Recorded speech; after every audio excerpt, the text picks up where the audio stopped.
everybody, I'm really excited because we are going to learn how to use Teams. And I'm a Microsoft Innovative Educator Expert. Let's talk about the lighting. You can have dark, then no one can see you. You can have too much.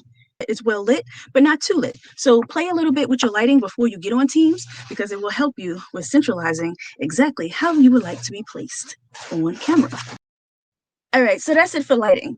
Microphone. You definitely want to make sure that you have a good microphone. Now, in this case, I'm not using a microphone. Well, the reason being is because I'm trying to show you if you don't have any equipment at all, you can still make this happen. Before we get started, this video is proudly supporting Youth Traffic Safety Town Hall and get your reflective gear on Amazon to support young people and help prevent traffic fatalities. All right, so let's go ahead and get started in Teams. Now, step 1, make sure you download the app. Once you download the app, then of course you can get started instantaneously. The Teams app is the little blue icons that you see at the bottom of your screen. Now let's position this accordingly. You're going to enter your username and your password. So if you didn't sign up just yet, make sure you go ahead and sign up. Now in this instance, we're looking in Teams and you're going to notice a few different groups. To help you with creating your own special group, we are going to walk through each step. On this column, you also see your different options. And then you can also upload and add a new tab.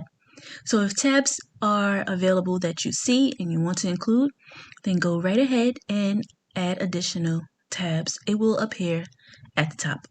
At the bottom, you can select join or create a team and then determine exactly which team you would like to create. Once you figure out exactly what type of team you would have, I'm going to select onboard employees.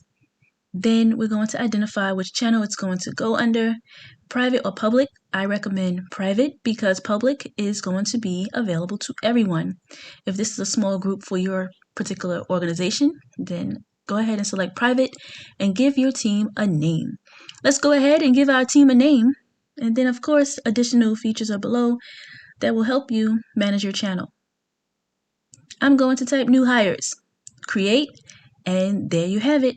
I've successfully created a new team.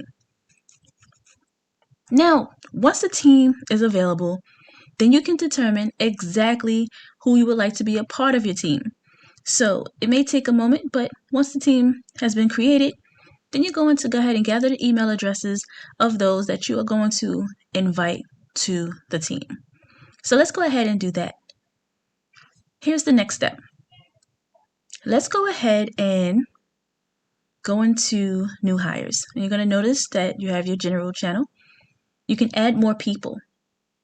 So I'm going to select add more people, and then the members area will appear and we're going to type in email addresses.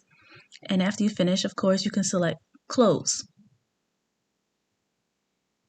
Now, if you're using the meeting option, this is what it looks like. You can pull it up. You'll have your new meeting channel. And of course, you can also change the name as to what you would like the meeting to be called. I'm going to type new hire meeting.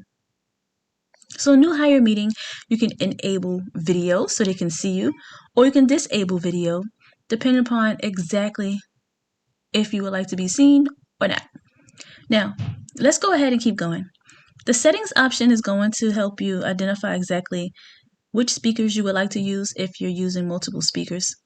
And of course, you can also look at the other elements to determine which is going to be most suitable for the type of meeting that you're going to hold, and then click Start Now. Once you start, you can copy a meeting link and you can invite people to your meeting, and you can also share the link to those that you would like to come at the immediate moment. These emojis are animated. So if you would like people to raise their hand or show some expression in the chat, then they can go ahead and select the emojis and they can include it in the chat. You can type text. You can also include a GIF. So the GIF options will encourage your team for Friday, for example. If you just wanted to send how you're feeling about Friday, some people are feeling happy and they love their pets. Just send a GIF that says Happy Friday. Then you have your speaker, and then of course you can click on the red button to leave the meeting. Now this is the share option where you can share what is on your screen or what you would like to see on your monitor. It also has a whiteboard feature. So the whiteboard feature is great for those times that you would like to collaborate. Perhaps you just want to see what people are thinking, or you would like to have a team project as an icebreaker. You can literally have everyone draw their favorite pet. And I'm going to draw a quick puppy, and then I am going to give it a little nose. We can also change the color options. I'm going to give it a nice eye. And I'm going to add some spots to this puppy. And of course, there you have it. But everyone will have the opportunity to include their puppy on a collaborative share for the whiteboard. And then you can also figure out what participants are in the room. So in this case, it's just you and I because I didn't add anyone, but you can also check the participants, and there's some awesome features there as well that I can show you in another video. And now you've hosted your first meeting. Congratulations! You are on your way to becoming a Teams expert. Great job.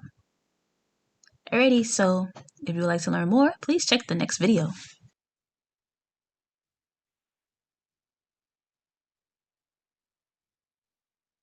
I hope you enjoyed the express version on how to use Teams. For more tutorials, please subscribe and download the official MsCclass online teaching podcast today.